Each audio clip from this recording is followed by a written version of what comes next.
본 방송에서 제공하는 투자 정보는 투자 판단에 대한 조언입니다. 방송에서 제공하는 주식의 가치, 가격 상승 및 가격 하락에 대해서는 방송사에서 보장하지 않습니다.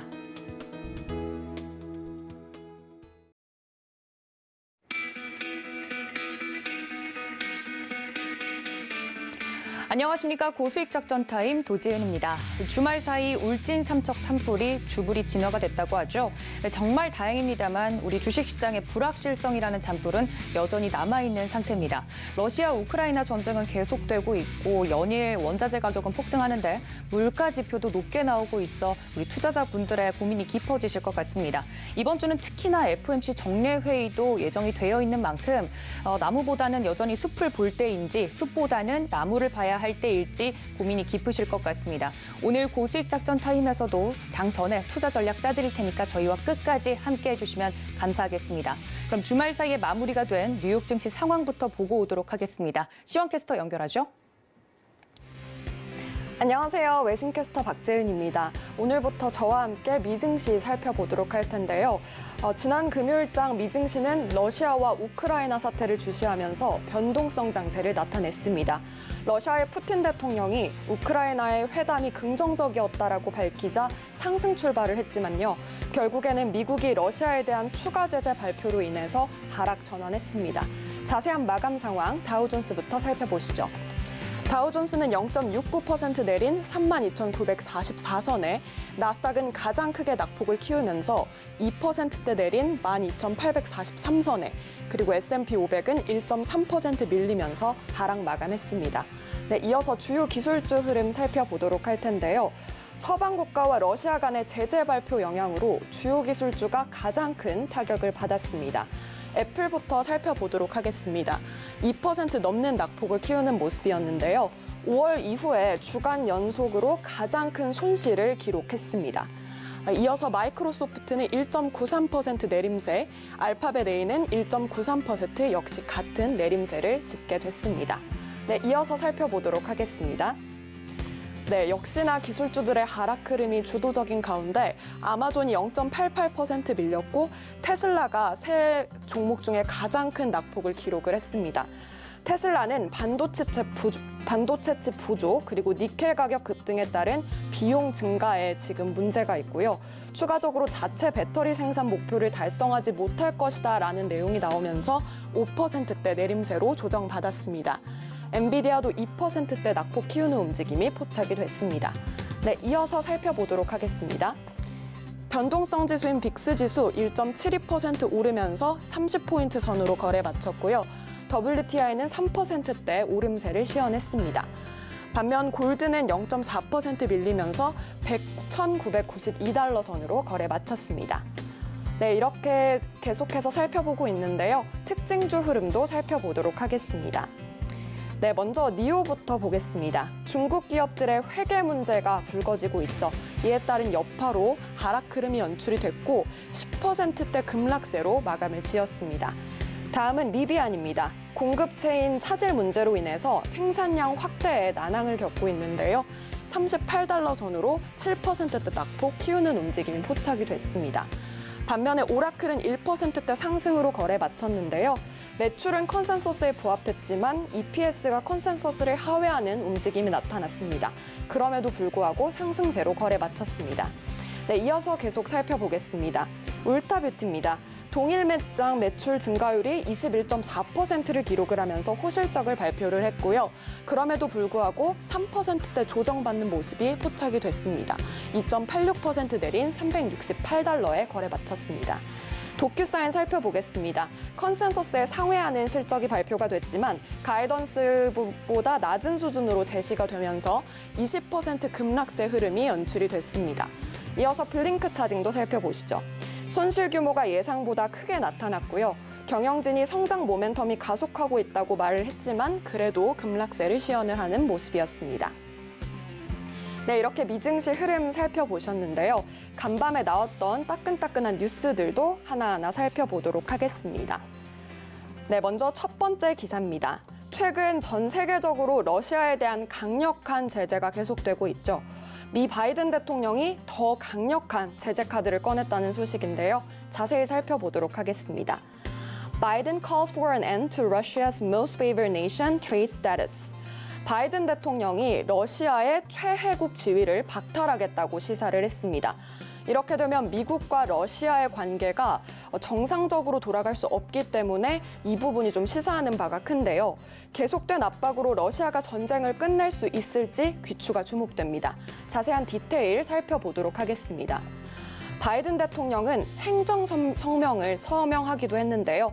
특히나 banning the import of Russian seafood, liquor and non-industrial diamonds라고 밝히면서 특히나 이제 해산물, 주류 그리고 비산업용의 다이아몬드에 대한 수입을 금지하는 발언을 내놨습니다. 추가적으로 The export of American luxury goods to Russia를 밝히면서 미국산 명품 수출을 금지하는 행정명령도 서명을 했는데요. 또 추가적으로 Biden needs an act of Congress to revoke Russia's trade classification, but both Democrats and Republicans support the move이라고 밝히면서 바이든 대통령이 러시아의 무역 분류를 철회하기 위해서는 사실 의회 행정명령이 필요한 상황인데 민주당과 공화당이 모두 동의하고 있다는 내용이 나왔습니다.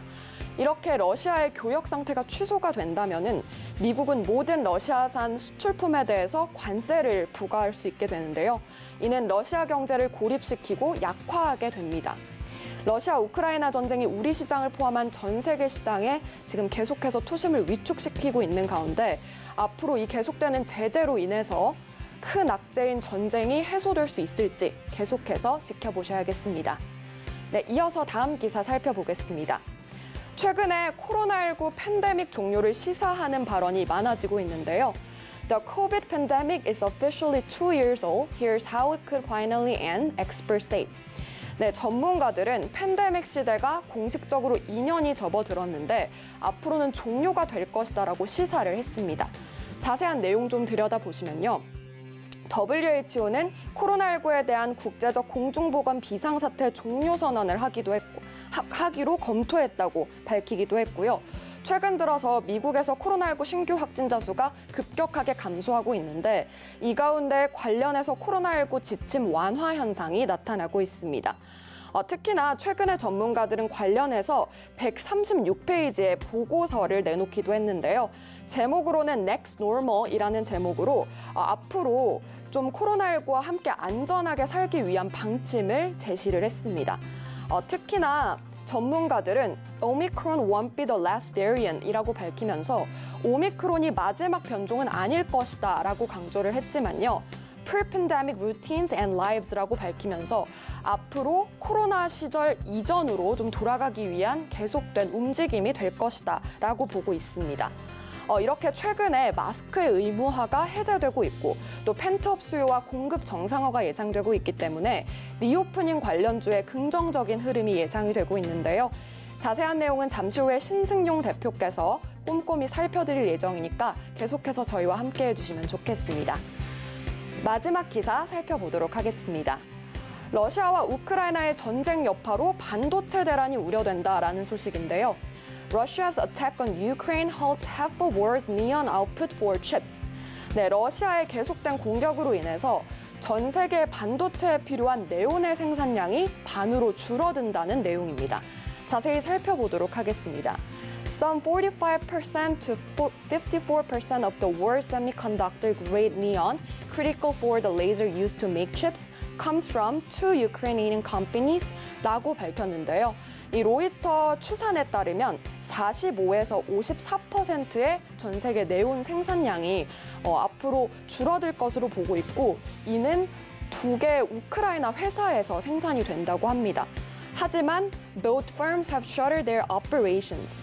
최근에 이 전쟁으로 인해서 우크라이나의 두 회사가 닫게 됐는데요. The stoppage cast a cloud over the worldwide output of chips라고 밝히면서 이로 인해서 최근에 전 세계 공급망이 차질을 빚고 있다라는 내용입니다. 조금 더 자세한 전문가의 내용 살펴보도록 할 텐데요. 만약에 이렇게 계속해서 생산이 차질이 된다면은 이렇게 얘기를 했습니다. It likely means further constraints for the broader supply chain and inability to manufacture the end product for many key customers라고 밝히면서 공급망 병목 현상이 더 심화가 될 것이고 이 반도체의 최종 생산이 어려워질 것이다라고 보고 있는 겁니다. 이에 따라서 또 전문가들은 새로운 얘기를 내놓기도 했는데 타이완 세이프티 스탁스라고 해서 대표적인 반도체 회사인 TSMC의 경우에는 안전자산으로 좀 네온을 아껴두고 있다라는 내용이 나오고 있고요. 또 추가적으로 Other Source China를 들면서 네온의 다른 생산 국가인 중국을 들기도 했습니다. 이렇게 여러 가지 대안책이 나오고는 있지만 여전히 공급망 현상이 심각한 상황인데요. 전 세계 반도체 생산 차질이 우려되는 만큼 우리나라의 삼성전자, SK하이닉스를 포함한 반도체주의 흐름까지 살펴보시면 좋겠습니다. 지금까지 외신 브리핑이었습니다. 네, 주말 사이에 나왔던 외신 기사들과 그리고 뉴욕 증시 마감 상황까지 체크를 해보고 넘어왔습니다. 오히려 최근 이렇게 시장을 보면 미국 증시보다 우리 증시가 더 잘 버티고 있는 것이 아닌가라는 생각이 개인적으로 드는데요. 그럼 이런 글로벌 이슈를 바탕으로 오늘 국내 시장을 대응할 수 있는 작전도 짜봐야겠죠. 첫 번째 코너로 넘어가 보도록 하겠습니다. 브레인 코리아 인베스트 신승용 대표님 연결되어 있습니다. 대표님, 안녕하십니까? 네, 안녕하십니까. 네, 반갑습니다. 첫 번째 이슈부터 바로 다뤄보도록 하겠습니다. 뉴욕 증시 마감 상황, 물론 저희 대표님도 보셨겠지만 관련돼서 첫 번째 이슈는 이번 다가오는 5월부터 신정부가 또 출범하지 않습니까? 관련돼서 앞으로 저희가 좀 짜나가야 될 전략에 대해서 많은 분들이 궁금해하고 계십니다. 이 부분에 대해서 이슈 체크해 주시죠. 네, 지금 이제 외신 브리핑 통해서도 다양한 말씀 내지는 이슈 소개를 해주셨는데 지금 현재 좀 들어본다라면 긍정적인 소식보다는 조금은 좀 부정적인 소식들이 사실상 시장을 많이 지배하고 있는 것이 사실이 아닐까 이렇게 생각을 합니다.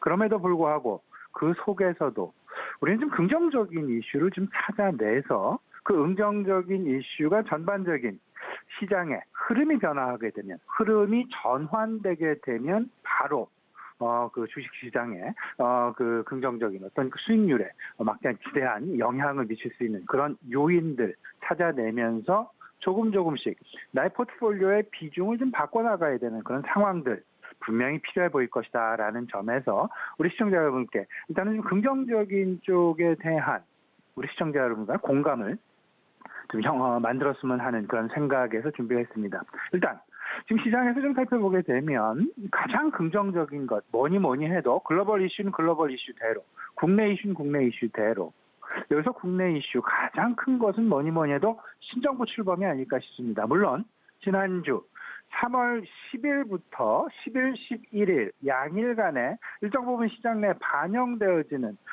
그 모습 나타나긴 했었습니다만 그럼에도 불구하고 여전히 시장은 긍정적인 방향으로 기대감을 가지고 계속해서 어떤 그 수급의 그 긍정적인 부분들 분명히 나타날 수 있다라는 점 생각을 해볼 수 있을 것 같습니다. 5월 10일입니다. 이제 2달 남았죠? 지난 주말 어제였습니다. 인수위원 신정부 출범의 인수위원장으로 안철수 대표가 선임이 임명이 되면서 실제로 시장에 어찌 보면 이제 그 윤석열 정부에 대한 가시화 국면 진입을 했다라고 해도 과언이 아닐 듯 싶습니다. 실질적으로 경험적으로 좀 따져봤더니요, 1980년 이후 약 40년간 신정부 출범 이후 상승 확률이 약 83%, 상당 부분 긍정적인 시장 내 흐름이 진행됐다라는 부분을 경험적으로 우리가 가지고 있습니다. 이 부분은 한마디로 말 그대로 정책 효과, 결국은 신정부 출범 허니문 기간에 돌입을 했다라는 점으로 우리가 이해를 할 수 있을 것 같은데, 대선 직후 신정부 출범과 맞물리게 되는 대선 직후 3개월 동안의 상승 확률은 62%, 대선 직후 6개월 기간 동안은 약 50% 정도. 그렇다면 앞으로 향후 한 3개월 정도 긍정적인 시장 흐름 당연히 진행될 가능성 높겠다라고 보시고, 그 배경에는 이렇습니다. 그 배경은 두 가지죠. 첫 번째가 불확실성의 해소입니다. 불확실성의 해소가 되고 정책에 대한 기대감, 특히나 공약, 선거 공약에 대한 현실화 가능성. 여기서 가장 크게 우리가 생각해야 될 부분은 산업별로 나타나고 있는 규제의 완화가 되겠습니다.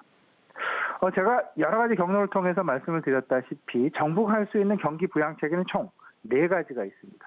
하나는 통화 정책이 있고요. 근데 통화 정책은 지금 현재 좀 살펴보게 되면 긴축 방향으로의 선회 가능성, 이미 긴축 방향으로 진행을 했다 해도 과언이 아닐 것이기 때문에 사실상 통화 정책에 대한 기대감은 이미 지금 접어두시는 게 좋을 것 같고, 두 번째가 재정 정책이 되겠습니다. 재정 정책, 신정부 출범과 맞물려서 일단 재정 지출이 조금은 좀 많아질 가능성 상당 부분 높습니다. 코로나 확산, 코로나에 대한 어떤 그 시장 내 내수 부양을 위한, 침체되어 있는 경기를 확장시키기 위한 내수 부양 정책이 재정 정책을 중심으로, 재정 확대 정책을 중심으로 해서 나타날 가능성 상당 부분 높다. 여기에는 고용 확대, 내수 부양, 이 2가지가 자리 잡고 있다라는 부분 꼭 생각을 해 두셔야 될 것 같고, 세 번째는 조세와 관련된 정책이 되겠습니다. 조세, 일단 양도세 폐지 가능성 상당 부분 높아지고 있죠. 주식 양도세 폐지 가능성입니다. 내년부터 실질적으로 진행 예정에 있는데 이 부분이 어찌 될지는 아직 불확실성은 있는 부분이 분명히 있긴 하지만 일단 그 거래세는 그대로 유지하되 양도소득세를 신규 도입하는 부분은 다소간 좀 연기될 가능성 상당 부분 높지 않을까라는 점 기대로서 우리가 가져볼 수 있을 것 같고요. 네 번째 마지막이 되겠습니다. 산업별 규제 완화가 되겠는데요. 통상적으로 지금 현재 많이 나타나고 있는 부분이 있죠. 그 공약에 따라서도 그렇고요. 전체적으로 규제가 특히나 건설업종에 대한 규제 완화, 그리고 원자력과 관련된 규제 완화 부분들, 다양한 방면에서의 규제 완화 부분이 있으니까요. 이 부분을 가지고, 이 부분에 대한 기대감을 가지고 시장 상당히 긍정적인 어떤 테마군의 형성 가능성 분명히 생각을 해 주셔야 될 것 같습니다. 이 부분은 일부분이고요. 근데 그 5월달 신정부 출범 이전에 우리가 생각해야 될 부분, 넘어야 될 고비가 상당 부분 많이 남아 있습니다. 3가지입니다. 통화 긴축 부분, 3월. 이번 주로 지금 다가오고 있습니다. 우리 시간으로 17일 새벽이 될 것 같은데 3월 FOMC 과연 50bp를 올릴 것이냐, 25bp를 올릴 것이냐, 아니면 동결을 할 것이냐. 일단 지난주 파월 의장이 의회 발언을 통해서 강력하게 시사했던 바와 같이 25bp 내외, 25bp의 인상 가능성 상당 부분 높다. 이 25bp를 만약에 FOMC가 결정을 한다라면 일단 시장은 안도 랠리의 가능성이 상당 부분 있을 수 있다라는 점 한번 생각을 해두실 필요 있어 보이고요. 그 이전에는 환율의 움직임 항상 예의주시하셔라. 지금 달러의 강세 부분 어느덧 원달러 환율이 1,250원대를 향해서 달려가고 있다라는 부분 꼭 염두에 두시고, 통화 긴축에 대한 부분에 지금 현재 우리가 가장 빠르게 알 수 있는 힌트는 원달러 환율일 수밖에 없다라는 점 다시 한번 말씀을 좀 드려봅니다. 두 번째는 인플레이션 부분이 되겠죠. 지난주 10일에 발표된 부분, 미국의 2월달 CPI 소비자 물가지수 발표를 했는데요. 월간 기준으로 0.8%, 전년 동기 대비해서 7.9%. 이번 주에는 생산자 물가 지표의 발표가 있습니다. 이 부분 역시 꼼꼼히 체크보셔야 될 것 같습니다. 아울러서 미국의 그리고 서방 국가들의 러시아에 대한 경제 제재가 계속해서 강화되면서 러시아 디폴트 가능성 상당 부분 높아지고 있죠. 지금 시장에서 예상하고 있는 부분 3월 16일 이번 주입니다. 이번 주 수요일이 되겠죠. 수요일 날 과연 이 부분을 넘기게 될 것이냐 안 넘기게 될 것이냐, 과연 이를 중심으로 해서 우크라이나의 상황은 어떤 방향으로 뻗어나갈 것인지 이 부분 역시 챙겨봐야 되는 매우 중요한 단기적인 이슈 있다라는 점 꼭 염두에 두셔야 될 것 같습니다. 네, 5월 10일 신정부가 출범하기 직전에 또 단기적으로 챙겨봐야 될 이슈까지 대표님께서 정리를 좀 해주셨습니다. 두 번째 이슈로 넘어가 보도록 하겠습니다. 이런 기사가 나왔어요. 이달 21일부터 국내에서 코로나19 백신 접종을 완료한 해외 입국자는 7일간 자가격리가 면제된다라는 좀 긍정적인 이슈가 나오면서 정말 여행 갈 수 있는 것인지 위드 코로나에 대한 기대감이 더 높아져 가고 있는데요. 여기에 대한 대표님의 생각이 궁금합니다. 일단 저는 이렇게 생각합니다. 정부가 예상하고 있는 정점 통과에 우리는 그 12교차가 아마도 상당 부분 담겨 있지 않나라는 생각입니다. 정부는 이번 주 한 40만 명 내외, 37만 명, 35만 명에서 40만 명 내외를 정점이다라고 전망을 하면서 이번 주 16일 가능성 상당 부분 높지 않나라는 이야기 조심스럽게 한 바가 있었습니다. 이제 정점을 통과하게 된다라면 실질적으로 전면적인 위드 코로나 상황으로 들어간다라고 생각을 해봐야 될 것 같고요. 그렇게 된다라면 지금 현재 방역 기준 20일까지 진행되는 부분이겠죠. 이번 주까지. 근데 21일부터 실질적으로 이제 해외 입국자의 7일간 자가격리가 면제가 되고 실제로 정부가 이미 예고를 한 바가 있습니다. 코로나 방역 관점이 아닌 독감 방역 관점으로의 전환 가능성 상당 부분 높다. 그 이야기는 코로나가 정점을 통과하게 되면 그 이야기는 곧바로 독감 방역 태세로 다소간 좀 완화될 가능성 높아지게 되면서 실질적으로 이제는 위드 코로나라고 보기보다는 오히려 포스트 코로나 가능성이 높지 않을까. 포스트 코로나 실질적으로 한 발 성큼 다가왔다라고 보시는 것이 낫지 않나라는 생각이고요. 여기 관련해서 세 가지 관점 꼭 생각을 해두시면 좋지 않을까 생각이 됩니다. 여행 관련주 아직은 아닙니다만 이제 실질적으로 7일간 자가격리가 해제됐다라는 이야기는 해외 여행이 이제 본격화될 가능성이 상당 부분 높다. 이렇게 된다라면 아웃바운드는 물론이거든요. 인바운드 관광객의 어떤 그 증가 가능성 상당 부분 높다라고 봐야 되겠죠. 항공업종, 호텔업종, 여행사, 인바운드 여행사, 그리고 면세점과 카지노까지 우리 시청자들 꼭 좀 생각을 해두시고요. 다만 항공업종 같은 경우에는 국제 유가에 대한 흔들림이 있다라는 부분 꼭 생각을 해두시면서 항공업종에는 다소간 계속되는 국제 유가의 방향성 보셔야 될 것 같고, 하지만 면세점이랄지 카지노랄지 인바운드 여행사 같은 경우에 상당 부분 긍정적으로 우리 시청자 포트폴리오의 비중을 확대해도 무리가 없지 않을까라는 부분 분명하게 말씀을 좀 드립니다. 그리고 실생활의 단계적 일상 회복 분명히 기대감 있습니다. 6인 이하의 모임이 해제된다. 물론 아직까지는 현실화되진 않았습니다. 하지만 그 가능성 상당 부분 높습니다. 그와 맞물리게 되면서 음료와 맥주, 소주 이 소비 증가 가능성 높다라고 봐야 될 것 같고, 대면 소비의 정상화 가능성도 분명히 생각을 해두셔야 되겠죠. 유통이나 백화점이나 콘텐츠 생각을 해두시면 좋지 않을까 말씀드립니다. 네, 이렇게 위드 코로나, 그걸 넘어서 포스트 코로나를 대비하는 우리 자세에 대해서 저희가 좀 보면 좋을 만한 종목군들을 크게 대표님께서 이야기를 해주셨는데, 관련된 종목들에 대한 이야기를 조금 더 자세하게 해보죠. 우리나라에 앞서서 미국이나 유럽은 노마스크, 그러니까 마스크 해제를 좀 본격적으로 실행하고 있는 모습인데요. 관련돼서 볼만한 상징적인 종목이 월트 디즈니라고 합니다.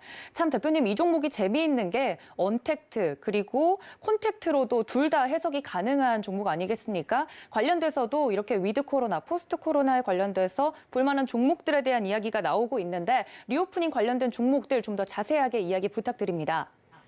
예, 월트 디즈니가 상당히 긍정적인 어떤 그 방향성을 제시하고 있다. 위드 코로나와 관련된 방향성을 제시하고 있다라는 매우 적인 종목이다라는 그런 생각 가져보게 됩니다. 방금 말씀해 주셨던 대로 언택트는 언택트대로, 콘택트는 콘택트대로, 그리고 또 하나 미래지향적인 메타버스 시장의 어떤 강자로 등장할 가능성까지 가지고 있다라는 부분. 지금 현재 언택트 시대에서 콘택트 시대로 넘어간다라고 해서 언택트 시장이 없어지는 건 아닙니다. 언택트 시장의 강자가 콘택트 시장으로의 확산 가능성도 분명히 생각해 볼 필요가 있어 보이는데, 언택트와 콘택트의 교집합 내지는 쌍두마차격으로 끌고 가고 있는 회사, 우리 시장에서도 분명히 이 부분 챙겨보실 필요가 있지 않나라는 생각 가져보게 됩니다. 일단 포스트 코로나에 대한 기대감 확산되고 있는 것은 분명하고요. 단계적인 방역 완화 조치, 그리고 실생활 부분의 정상화, 이 부분에 대한 생각, 외식 문화의 변화, 각종 행사의 정상화, 그리고 해외 여행과 관련된 문화생활의 변화, 스포츠, 공연, 관람 문화의 변화까지 다양한 변화 있으니까요. 언택트와 콘택트, 언택트 시대에서 다시금 콘택트 세대로 돌아가면서 콘택트와 언택트의 합치는 부분들, 이 부분을 생각을 해보시면 아마도 좋은 종목, 좋은 업종 찾아내실 수 있지 않을까 생각이 됩니다. 네, 이렇게 월트 디즈니를 필두로 관련된 종목들의 흐름이 기대가 되고 있습니다. 자, 그럼 대표님 이번 주 국내 증시 전략을 좀 짜보면 좋을 것 같은데요. 단기적인 이슈들도 이야기를 해주셨지만 오늘 국내 증시 전략은 어떻게 짜는 게 좋겠습니까? 네, 이렇게 보셔야 될 것 같습니다. 악재와 호재를 좀 구분을 하셔서 그 악재라고 할 수 있는 부분은 한번 불확실성이다라는 쪽으로 변동성이라는 쪽으로 생각을 해보시기보다는 불확실성이다라는 쪽으로 생각을 해주시면 좋을 것 같고 호재라는 부분은 기대감 쪽으로 생각을 해주시면 어떨까 싶습니다. 악재라고 이야기하는 그 불확실성은요. 그 시기가 지나가게 되면 불확실성 해소 국면에 들어가게 됩니다. 그 해소, 물론 심화될 가능성도 있지만 해소될 가능성이 조금은 더 크다라는 그런 기대감을 갖게 충분하지 않을까. 그 불확실성에는 3월 FOMC의 긴축이 있습니다. 아마도 3월 17일 새벽 미국 파월 의장의 그 FOMC 발표 이후 불확실성의 해소 가능성 상당 부분 높지 않을까라는 그런 기대감, 오히려 악재가 호재는 아니지만 불확실성 해소라는 안도 랠리의 국민으로 나타날 수도 있다라는 점 한번 기대해 볼 만하지 않을까 생각이 되고요. 다만 우크라이나 전쟁이 장기화 국면에 접어들게 되면서 러시아 디폴트가 실질적으로 현실화되어질지 아니면 불확실성이 정말로 해소되어지게 될지 이 부분은 조금은 더 우리가 지켜봐야 될 일에는 분명합니다. 그럼에도 불구하고 여전히 우크라이나 전쟁의 장기화 국면은 조금은 좀 우리가 지켜봐야 되는 그런 부분으로 생각하시면 좋겠고요. 다만 기대감 부분, 앞서서 말씀을 드렸던 리오프닝 이제 본격화됩니다.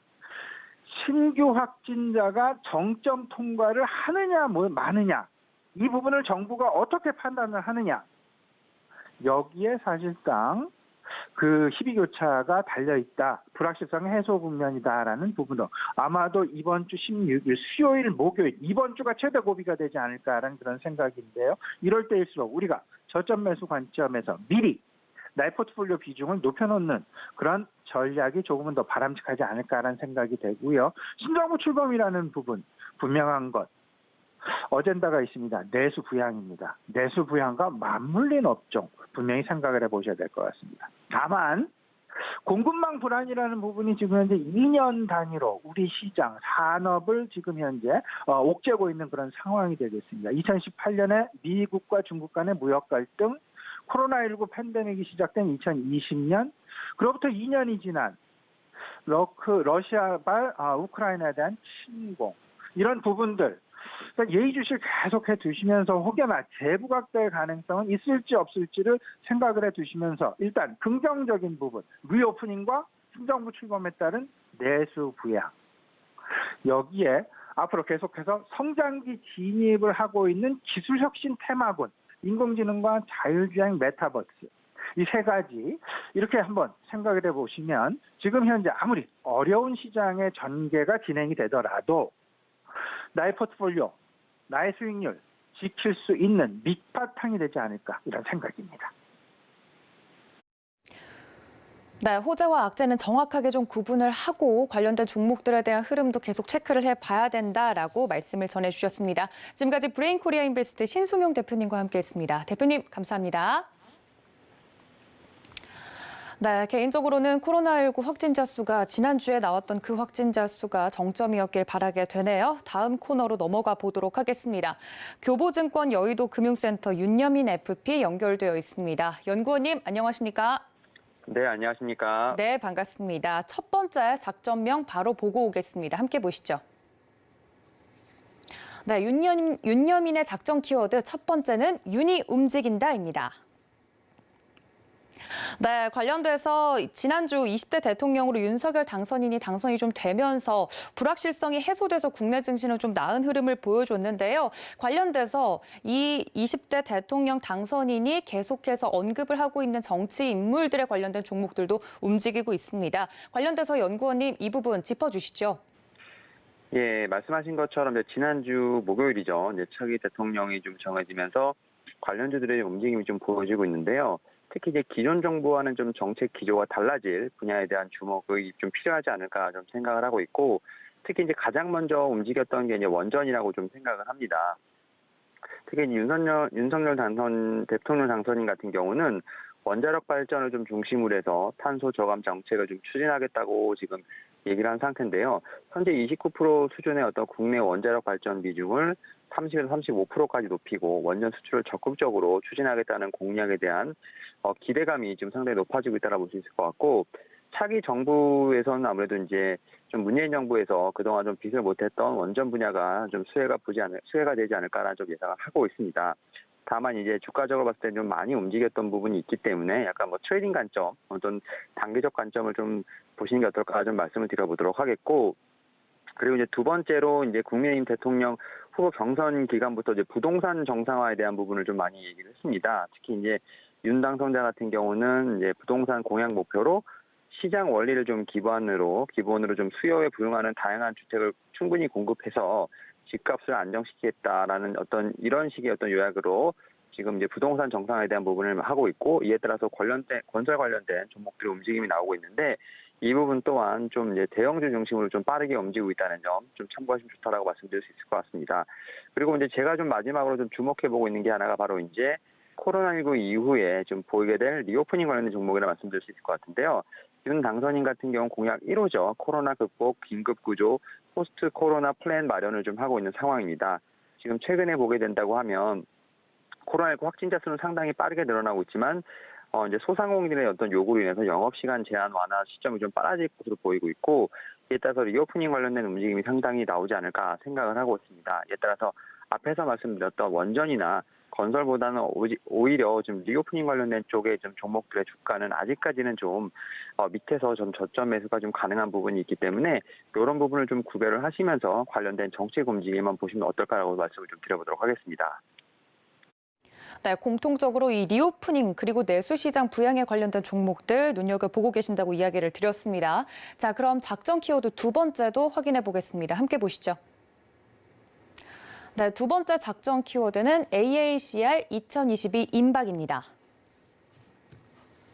네, 말씀해 주신 것처럼 세계 3대 암학회 중에 하나인 이 미국 암연구학회 연리학술대회가 다음 달 미국에서 무려 3년 만에 오프라인 개최를 좀 앞두고 있다라는 소식이 나오고 있습니다. 이곳에도 참가를 하는 국내 기업들에 대한 관심도도 높아지고 있는데 제약바이오 쪽에서 호재일까요?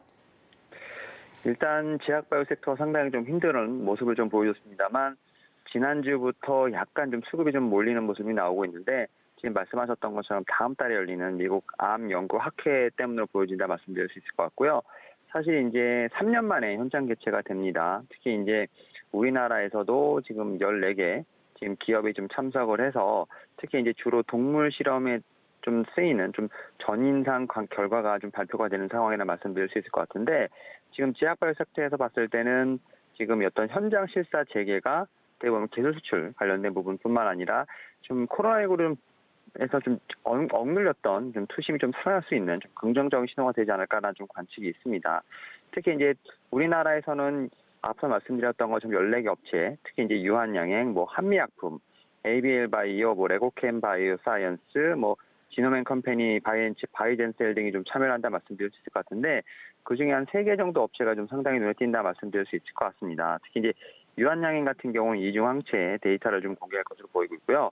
뭐 ABL 바이오도 이중항체, 그다음 레고캠 바이오도 ADC라고 해서 이제 약물 항체 접합체에 관련된 좀 기술을 소개할 것으로 보이고 있습니다. 지금 어떻게 보면 테크 중심으로 움직이고 있는 제약바이오 섹터에서 좀 새로운 신시장을 좀 보여줄 수 있는 이런 새 업체들에 대한 관심이 좀 필요하지 않을까 좀 말씀드려보도록 하겠습니다. 네, 지금까지 좀 지지부진했던 국내 제약바이오 기업들에게 큰 호재가 되기를 바랍니다. 자, 그렇다면 다음 오늘 시장 전략에 대해서 이야기를 좀 해봐야 될 것 같은데, 이번 주 좀 굵직한 글로벌 이슈들도 많지 않습니까? FP님, 이번 주 그리고 오늘 시장 대응 작전 어떻게 짜볼까요? 예, 일단은 이번 주 말씀하신 것처럼 좀 이벤트들이 많습니다. 특히 이제 지난주 이제 목요일, 금요일 20대 대통령 선거가 좀 마무리되면서 좀 주식시장에서 좀 대선을 좀 둘러싼 불확실성은 좀 사라지고 좀 기대감이 좀 살아있는 것도 사실입니다. 이에 따라서 좀 새 정부 출범과 관련돼서 자본시장 정책에 좀 많은 변화가 좀 예상이 된다 말씀드릴 수 있을 것 같은데, 그럼에도 불구하고 이제 우크라이나발 지금 지역적 위험이라든지 지금 페드의 좀 기준금리 인상 관련된 좀 변수는 여전히 존재한다 말씀드릴 수 있을 것 같고, 코스피 지수를 좀 보게 된다고 하면 2,650에서 2,800선 좀 움직임이 있지 않을까 좀 생각을 하는데, 지수에 대한 어떤 트레이딩보다는 이제 개별 업종이라든지 어떤 정책 관련된 수혜주에 좀 분명히 기회가 있지 않을까 좀 말씀을 드려보도록 하겠습니다. 다만 이제 러시아 이제 디폴트 리스크라든지 FOMC 3월 이제 좀 결과에 대한 부분들이 좀 변동성이 커지지 않을까라는 생각이 들고 있기 때문에 이러한 부분들을 좀 같이 좀 고려해봐야 되지 않을까 좀 생각을 하고 있습니다. 특히 이제 러시아 디폴트 관련된 부분들을 좀 얘기가 좀 많이 나오고 있는데요. 좀 단기적으로 변동성 확대 우려성이 있다는 점, 이에 따라서 좀 국제 금융시장이 경색되면서 좀 신흥국 시장에 대한 위험도가 높아질 가능성이 있다는 점 분명히 좀 참고하시면 좋지 않을까 말씀드려보도록 하겠고, 또 이제 그 15에서 16일 지금 FOMC 정례 회의에 대한 좀 경계심도 높아지고 있는 것도 사실이라 말씀드릴 수 있을 것 같습니다. 일단은 기준금리를 0.25% 지금 인상하고 있다는 좀 가이드는 좀 확실한 것 같은데, 그럼에도 불구하고 제가 볼 때는 좀 경계성이 좀 많이 놀라지고 있는 상황이기 때문에 이러한 측면에서 봤을 때 이번 주는 좀 호재와 악재가 좀 같이 섞여 있는, 그래서 좀 지수보다는 개별 종목이라든지 섹터에 좀 치중하는 어떤 트레이딩이 좀 유효하지 않을까 좀 말씀을 좀 드려보도록 하겠습니다. 네, 종목별 트레이딩이 이번 주는 좀 필요하겠다 말씀까지 드렸습니다. 지금까지 교보증권 여의도 금융센터의 윤여민 FP와 함께했습니다. FP님 감사합니다. 네, 감사합니다.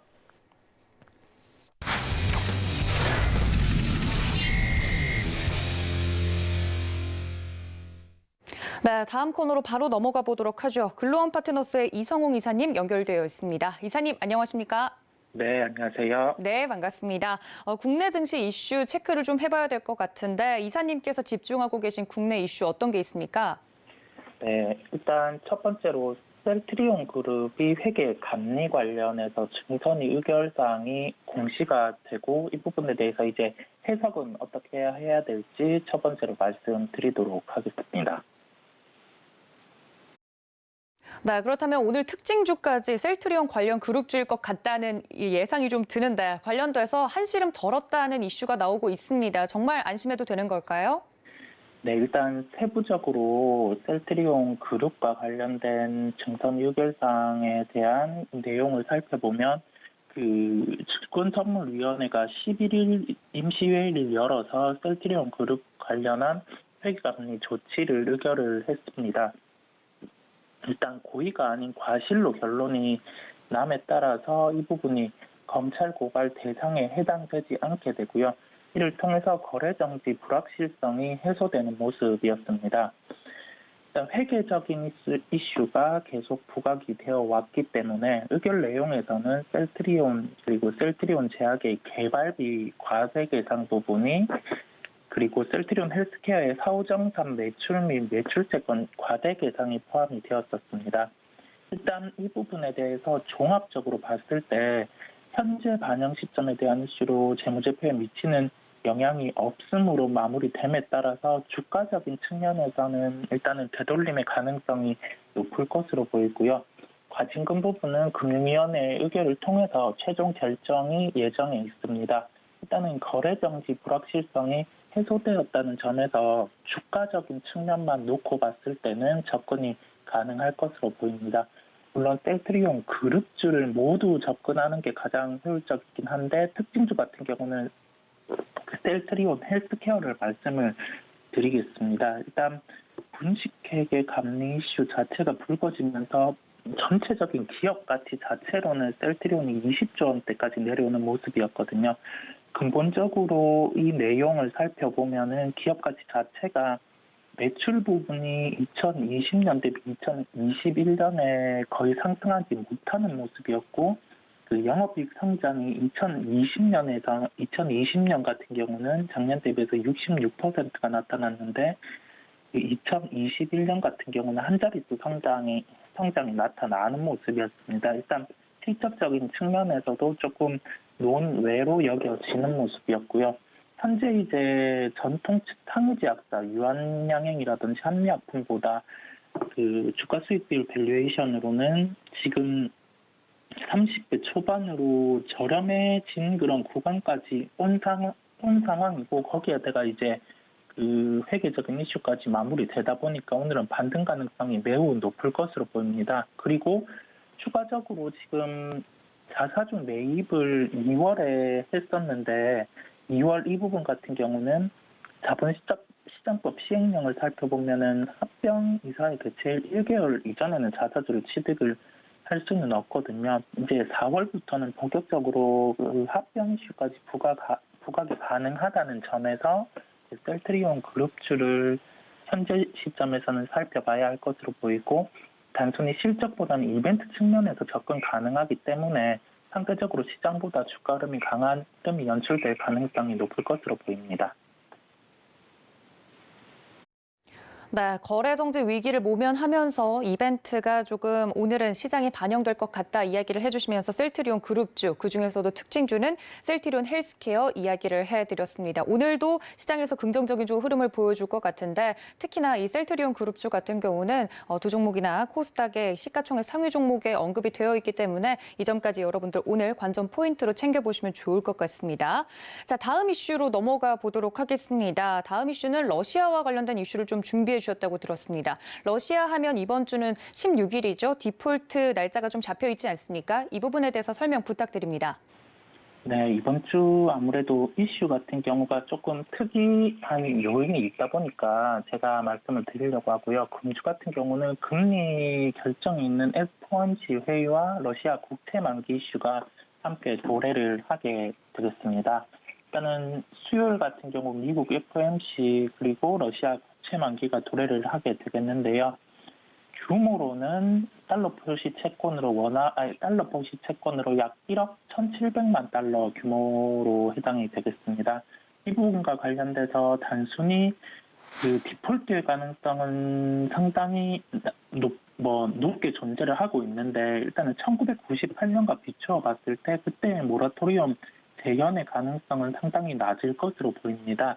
일단 외환보유고 측면을 놓고 살펴봤을 때 그 재정적으로 지금 상환과 관련된 외환 보유고를 보유를 하고 있는 상황이다 보니까 이 부분의 가능성은 좀 낮을 것으로 보이고요. 채무 불이행 자체는 기정사실화를 하더라도 이 부분과 관련해서는 좀 그 기한의 연장이나 그런 부분도 있기 때문에 연쇄적으로 지금 그 국채를 못 갚는 그러한 현상이 나타날 가능성은 낮을 것으로 보입니다. 다만 그 정정하겠습니다. 디폴트 같은 경우를 이행을 했을 때는 시장의 변동성 요인이 될 수 있기 때문에 수요일 측면에서는 조금 그 리스크 관리를 염두에 둬야 할 것으로 보이고요. 이러한 시장을 놓고 봤을 때 시장 변동성이 그 러시아 국채 만기 영향으로 증대를 한다고 하면은 매도 대응보다는 지금 구간 같은 경우는 특별한 외부 변수가 추가로 없는 한은 매수 대응이 훨씬 나은 것으로 보입니다. 왜냐고 하면은 이러한 부분 같은 경우 그 외환 보유고가 기존에 없던 상황이랑은 또 다르게 그 외부 변수가 해결된다고 하면은 시장은 빠르게 반등할 가능성이 높은 측면이 아직 부각 가능하거든요. 그렇다 보니까 이 부분에서는 매도 대응보다는 조정 시 매수 대응의 시각으로 접근하는 게 훨씬 나을 것으로 보이고요. 특징주 같은 경우는 ETF를 말씀드리겠습니다. 여행 레저와 관련된 타이거 여행 레저 ETF인데요. 이 부분을 말씀드리는 이유는 단순히 ETF 같은 경우 상장 기소 펀드라고 해서 그 관련된 업종과 관련된 종목들이 다수 담겨져서 이렇게 묶음으로 살 수 있는 하나의 그런 상장이 되어 있는 펀드라고 쉽게 생각을 하시면 될 것으로 보입니다. 최근에 시장이 조정이 나타났을 때 가장 빠른 반등이 리오프닝 관련 업종에서 반등이 나타나는 점 저희가 알 수가 있었고요. 그리고 개별적으로 그 여행이라든지 레저가 최근에 추가적으로 강세를 나타내는 모습 저희가 알 수 있었습니다. 주말간에는 그 해외 입국자들의 그런 코로나 관련해서 거리두기라든지 그 부분을 해소를 시키는 그러한 정책도 발표가 되는 모습이었고요.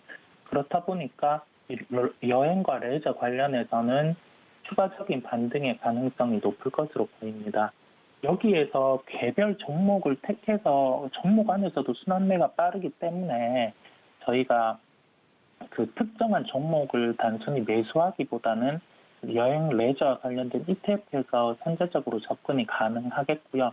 ETF와 관련된 구성 종목 비율이 높은 종목으로도 접근하는 게 조금 효율적인 접근이 가능할 것으로 보입니다. 일단은 평균 거래량 자체는 5일간에 160만 주 수준이고요. 기존보다 한 2배 정도 이상 높아진 거래량이기 때문에 리오프닝, 특히 여행 레저와 관련된 부분에 대해서도 시장에 관심이 높아지고 있는 상황으로 보입니다. ETF 안에서 구성 종목 중 높은 비중을 차지하는 수는 호텔신라, 강원랜드, 하나투어, 아시아나 항공순이고요. 리오프닝과 관련해서 그 여행 레저 부분 중에서도 뭐 호텔 숙박 부분 그리고 카지노 부분 이러한 측면에서 부각 가능성이 높기 때문에 구성 비중 같은 경우도 이러한 비율을 가진 것으로 보입니다.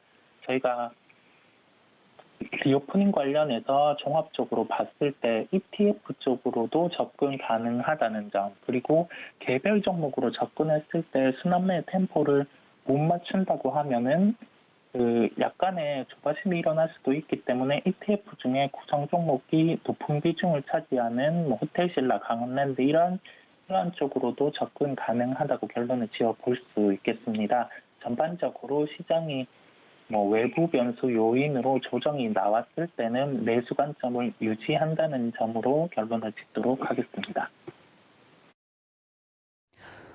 네, 이번 주에 시장 변동성이 클 것을 대비해서 오늘 특징주로 말씀을 해주신 부분은 여행 레저 ETF였습니다. 개별 종목을 하나하나 좀 공략하기 어려우신 분들은 이러한 특징주도 함께 챙겨보시면 좋을 것 같습니다. 네, 지금까지 글로벌 파트너스 이성웅 이사님과 함께했습니다. 이사님 감사합니다. 네, 감사합니다. 네, 고수익 작전 타임에서 준비한 내용은 여기까지입니다. 본 방송에서 제공해 드린 정보는 투자 판단에 대한 조언일 뿐 해당 주식의 가치나 수익률을 보장하고 있지 않다는 점까지 알려드리면서요. 저는 매매 시그널 시간으로 다시 돌아오겠습니다. 시청해주신 여러분 고맙습니다.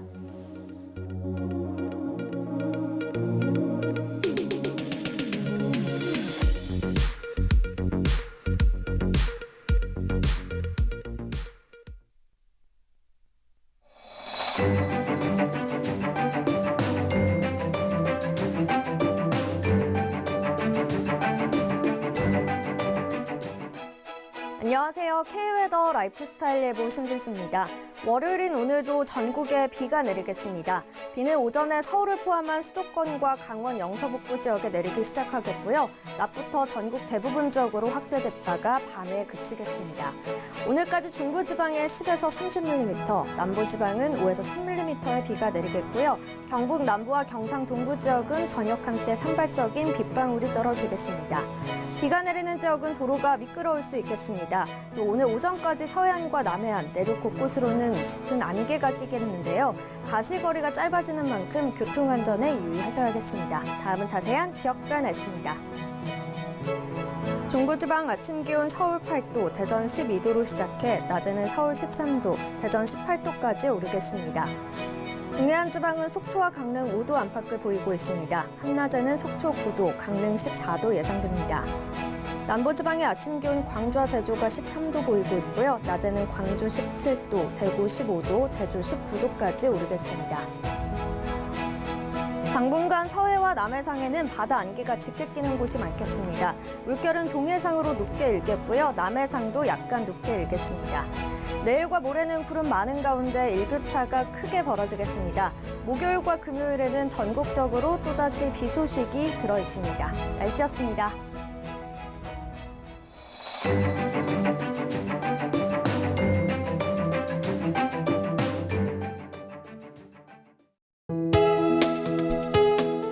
본 방송에서 제공하는 투자 정보는 투자 판단에 대한 조언입니다. 방송에서 제공하는 주식의 가치, 가격 상승 및 가격 하락에 대해서는 방송사에서 보장하지 않습니다.